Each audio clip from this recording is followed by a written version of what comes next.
Hello and welcome back to a new video. This is the Havilland Hornet Mark III, and this is the next aircraft I'm gonna make a full guide of. I do have a soft spot for twin-engined heavy fighters, and right now the Havilland Hornet is probably the one I'm flying the most, together with the Dornier 335. And the Havilland Hornet is one of a quartet of twin-engined superprops, all sitting around the 5.7 to 6.3 BR bracket. The other three being the F7F Tiger Cat, the Dornier 335, and the Key 83, all of which are aircraft that are extremely powerful in Air RB, even though they do differ in different aspects of their mission profile. And I would say that together with the Key 83, the Havilland Hornet Mark III is probably the best suited for the pure air-to-air role. Featuring two very powerful Rolls-Royce Griffon engines, the Havilland Hornet is one of the fastest aircraft at its BR, at least when it comes to propeller aircraft, and thanks to its insane climb rate, this thing really is a powerhouse. You certainly do not want to get stung by this sort of Hornet. And speaking of stinging, I am targeting that ME-262. This is the A1U4, I think, still the 50mm armed 262, and I'm making a pass on him. He doesn't see me, and look at the speed I'm getting in that short power dive. Quick burst, and he's done for. And of course I'm getting hit by a friendly Hornet.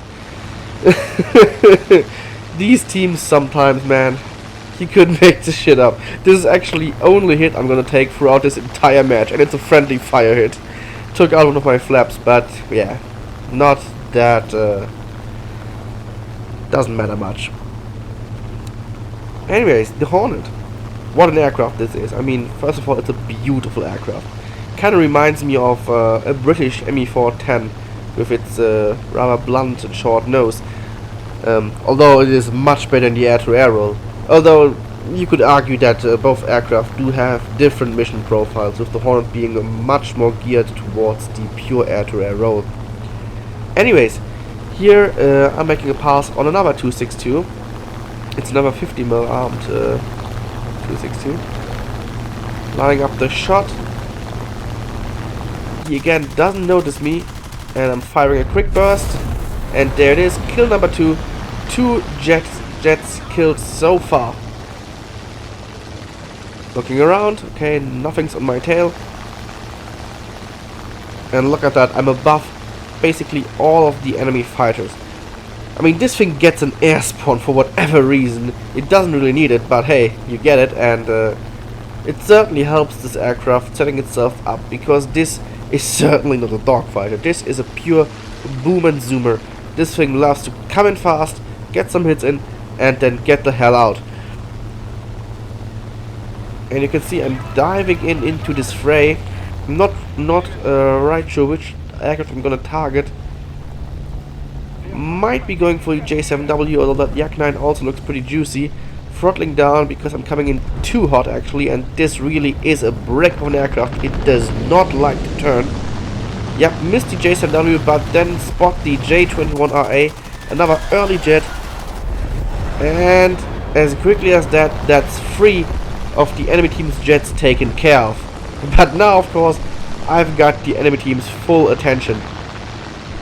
Evading the shots of the LA-9, and look how quickly I am pulling away from them. The only one that's able to keep on my tail is the BF-100K. But that shouldn't be surprising, as the BF-100K is extremely powerful. I mean, it's one of the best climbing single-engine fighters at this BR. However, while it climbs well, it is not as fast as the Hornet in a straight line.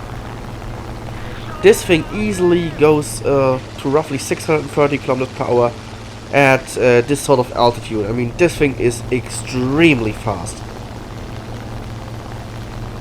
And we are slowly circling around. Again, this thing does not like to turn.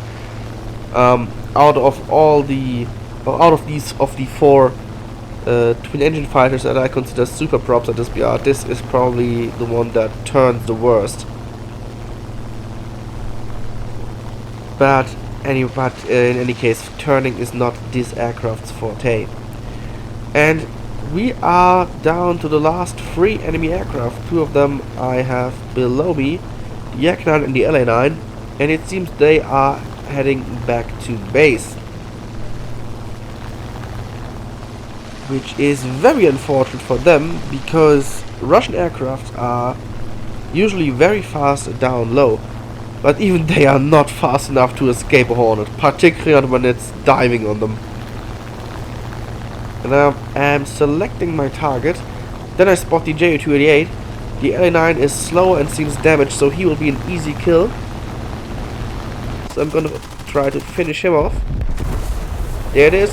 And immediately switch back to the 288, throwing the Hornet around. I mean, at high speed, this thing actually does kinda turn, but well, if you're committed to turning with the Hornet, you're doing something wrong in the first place. In the first place, so yeah, I'm yo-yoing around because I came in at a very bad angle on that Ju-288 and do not want to get shot by his gunners.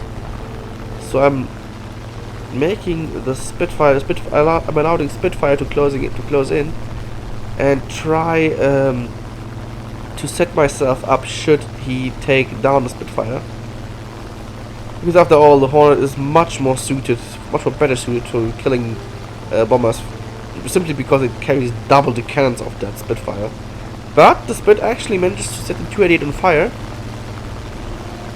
and I'm following just in case he puts the fire out. But yeah, that's it, and that's game.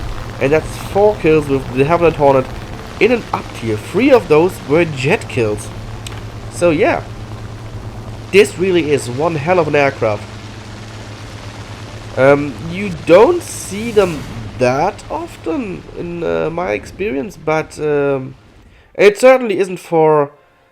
I wouldn't say it's a beginner-friendly aircraft, but once you learn how to be patient and select your targets and everything, this thing is just insanely powerful. I mean, yeah. Look at these results. And 4 kills, top of the leaderboard.